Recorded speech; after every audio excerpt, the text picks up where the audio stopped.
Hello दोस्तों, कैसे हो आप सभी। आज मैं आपके लिए कहानी लेकर आई हूँ किराएदार। राम नारायण जी घर के बरामदे में बैठे धूप सेक रहे थे। इतने में एक नौजवान आता है और कहता है, नमस्ते अंकल जी। अगर आपको जानकारी हो तो क्या यहाँ पर कोई किराए के लिए जगह मिल सकती है आसपास। तो वे कहते हैं, तुम्हें किस हिसाब की जगह चाहिए। जी मेरे परिवार में मैं, मेरी पत्नी और 2.5 वर्ष मेरी एक बेटी है। राम नारायण जी उस नौजवान को अपने मकान का ऊपरी भाग दिखाने के लिए ले जाते हैं। वहां पर 2 कमरे, एक बाथरूम और एक किचन बना हुआ था और आगे खुला बरामदा था। और उससे उसका नाम पूछते हैं तो कहता, अंकल जी मेरा नाम अंकुश है। पहले इस फ्लोर पर मेरा बेटा रहता था, अब वह अपने परिवार के साथ विदेश में रहता है। कभी साल 2 साल में 1 हफ्ते के लिए आता है। अंकुश उनसे कहता है, कल मैं अपनी पत्नी को लेकर आऊँगा, उसे दिखाकर फाइनल कर दूंगा। ठीक है, और वह चला जाता है। अगले दिन अंकुश अपनी पत्नी और बेटी के साथ आता है और राम नारायण जी से मिलवाता है। अंकल जी, यह मेरी पत्नी है पूनम और यह मेरी बेटी लवली। और वह ऊपर ले जाकर उन्हें जगह दिखा देता है। पूनम के हाँ कहने पर वह राम नारायण जी को 1 महीने का किराया एडवांस दे देता है और कहता है, कल से हम आ जाएंगे। ठीक है। अगले दिन वे अपना सामान लेकर आ जाते हैं। 3 दिन में वे अपना सामान सेट कर लेते हैं। राम नारायण जी ने नीचे मेड लगा रखी थी। वह बर्तन सफाई, कपड़े, डस्टिंग दोनों टाइम का खाना बना जाती थी। आज शाम को अंकुश नीचे आया और कहने लगा, अंकल जी आज रात का खाना आपका हमारे साथ है।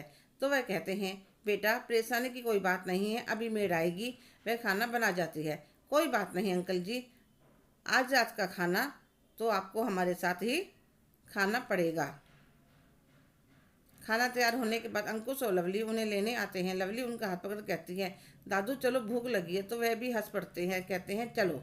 पूनम ने खाने में पालक पनीर और छोले और खीर पूरी बना रखी थी।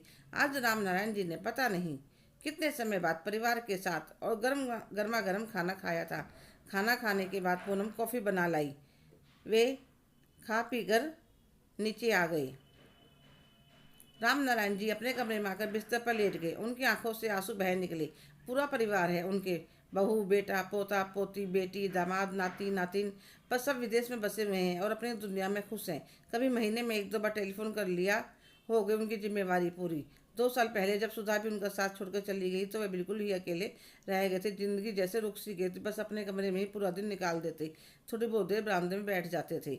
सुबह जब आँख खुलती है, पता नहीं कितने समय के बाद घर में बच्चे की आवाज़ सुनाई दे रही थी, मम्मी मुझे आलू का पराठा खाना है। और ऊपर से नीचे देखकर चिल्लाने लग रही, दादू आप भी खाओगे ना आलू का पराठा। नहीं बेटा तुम खाओ। क्यों, आपको पसंद नहीं है। तो राम नारायण जी हंस पड़ते हैं। अब तो हर वक्त उसका यही काम हो गया था। पूरे दिन घर में 2.5 वर्ष से लवली की आवाज़ गूंजती रहती। घर में रौनक हो गई थी। अंकुश सुबह सुबह वक्त पर जाता था। एक दिन मुझे भी जबरदस्ती ले गया। अंकल जी सर्दी में तो वक्त बहुत ज़रूरी होती है। उसके बाद तो मुझे उसका साथ इतना अच्छा लगने लगा कि मैं भी हर रोज़ जाने लगा। बिल्कुल बाप बेटे की तरह बातें करते थे हम। अब तो उसके घर में सरसों का साग, मक्का की रोटी या गाजर का हलवा या बाजरे की खिचड़ी जो भी बनता मेरे लिए नीचे आ जाता या मुझे ऊपर बुला लेते। मुझे ऐसे लगा जैसे मेरा परिवार मुझे मिल गया है। अब तो पूनम भी मेरे साथ बैठकर कभी कभी चाय पी लेती, कभी हम लूडो खेल लेते। एक दिन मेरी बेटे का सुबह सुबह फ़ोन आया। ना हालचाल पूछा, ना नमस्ते करी।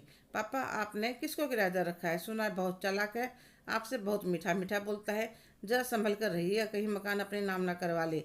और आपको क्या जरूरत थी किराएदार रखने की, आपके पास पेंशन तो आती थी और पैसों की जरूरत थी तो मुझसे मांग लेते।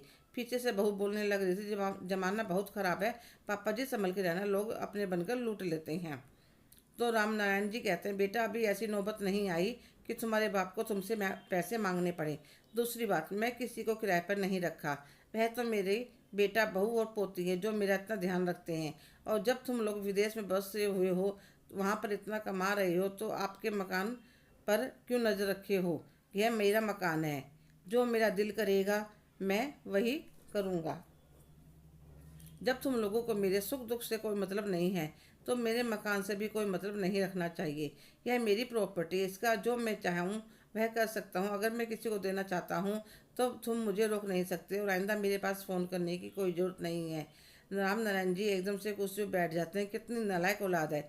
पिता से कोई मतलब नहीं, पर उसकी उनकी जायदाद जरूर मिलनी चाहिए।